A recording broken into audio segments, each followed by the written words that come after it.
2.5 hours long. Ooh. And it might be filled with heaps of flashbacks. Ooh. But fuck, it looks really cool. The Five Bloods. So, The Five Bloods, it's a new movie. It's just come out.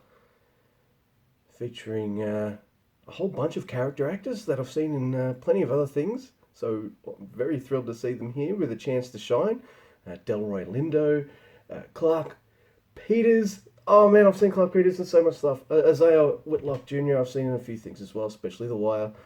Uh, you might not know the name, but you know his character in The Wire. He's the guy that goes, she. So it's cool seeing him in something else too.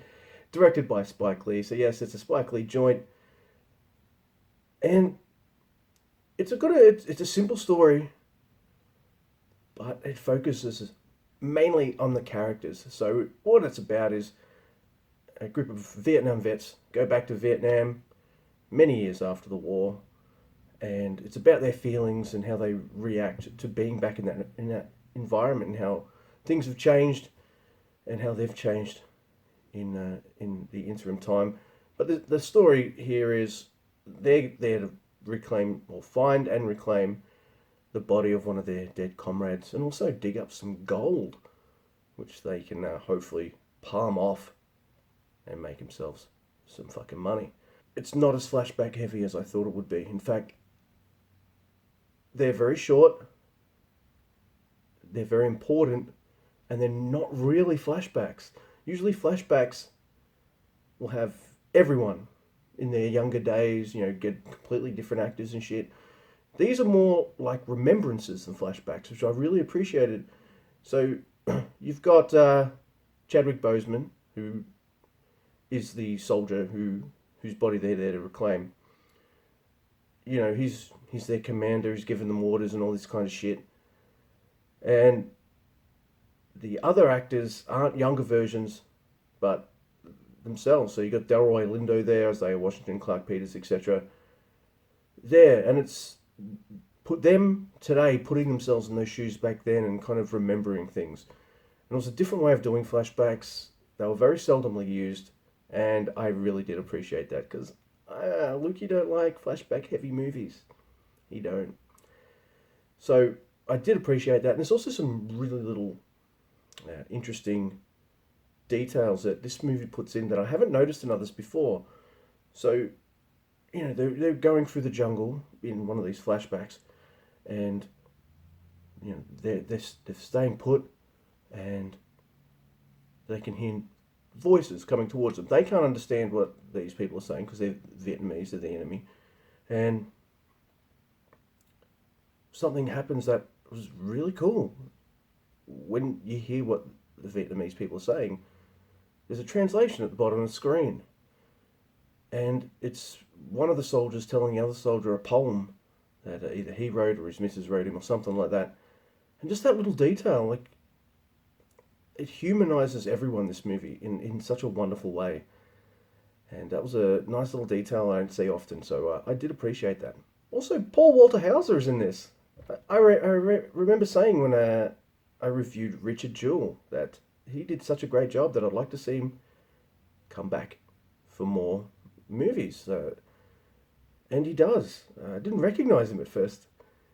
Totally different role, totally different character and demeanor. So he had me fooled for a while there. I'm like, who is that guy? He's familiar. Oh, it's Richard Jewell. So yeah, really cool stuff.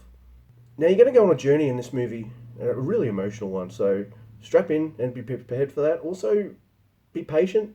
It's a long movie, and I will say a little too long.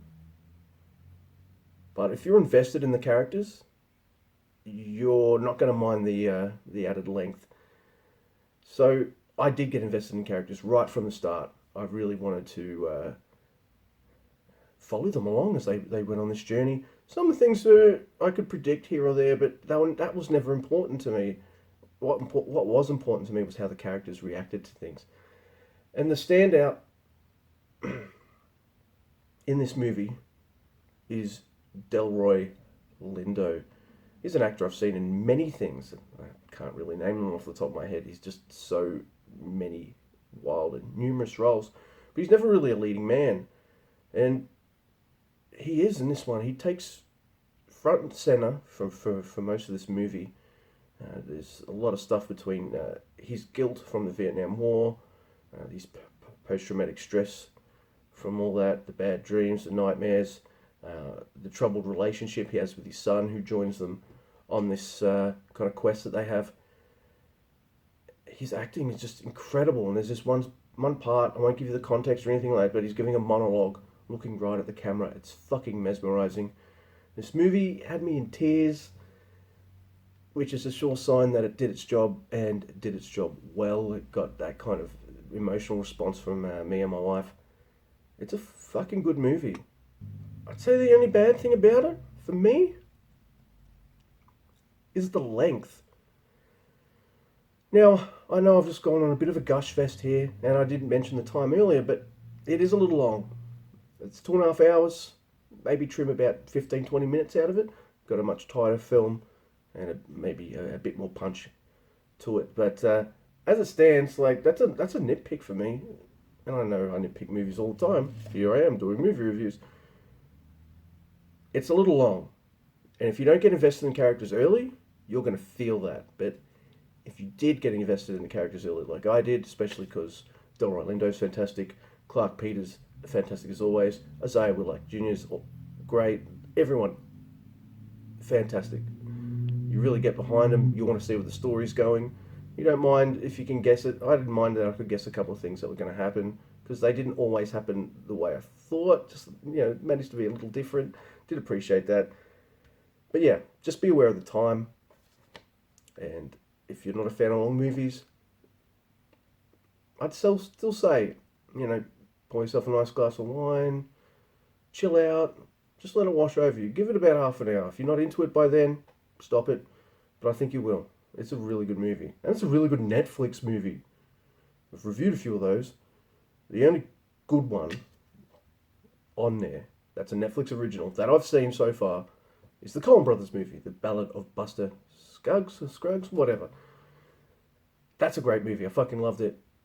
But that was before I started reviewing movies, so maybe I'll get back to that at some point. But the rest of the Netflix movies I reviewed, until now, 9 out of 10. Go watch the latest Spike Lee joint on Netflix. You can't go wrong.